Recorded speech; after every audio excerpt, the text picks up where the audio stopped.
All right, guys, if when you first got in a relationship, you sat down and you made an agreement that your partner would take control of who you could hang out with, how often you could hang out with them, and what you could do.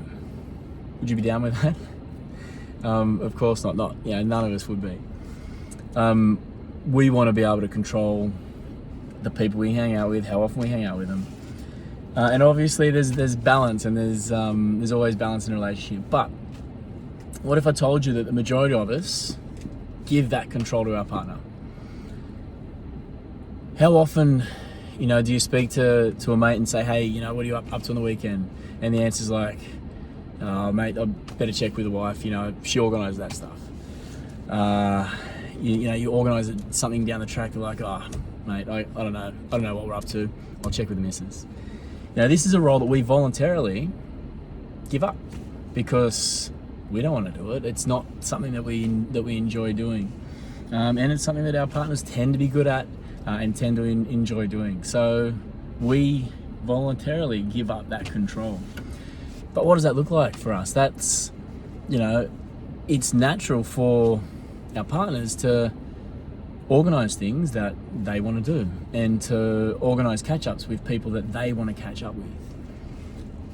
Now, I see it so many times, and tell me if I'm wrong, that, through a relationship, we end up having the same mates, and often it can be, a very one-sided thing. We often go towards one partner's friendship group. And what it means for guys a lot of the time is, if we do go through a marriage breakup or a relationship breakup, then we've lost that contact with our mates. And when we need it the most, they're not around.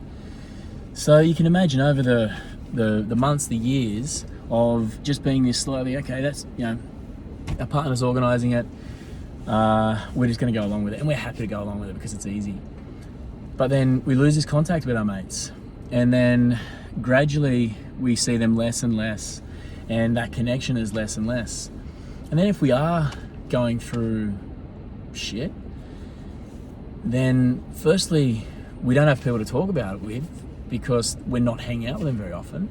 But then even if we do feel like we want to reach out, like, I haven't spoken to them for so long, now I'm going to reach out and burden them with this, with this thing, who am I to do that?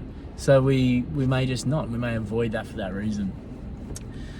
So I don't know what the answer is. I don't know how we fix this, but being aware of it is important. Communication with your partner is important. Getting involved, just prioritizing that connection that you have with your mates.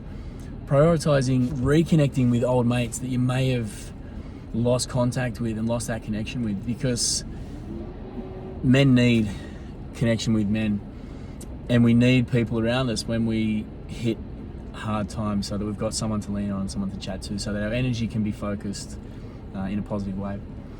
All right, guys, that's my thoughts. I'd love to hear your thoughts on the matter. If you got any questions, any comments, I'd love to hear them. Awesome, guys. Have a fantastic day, and I'll chat soon.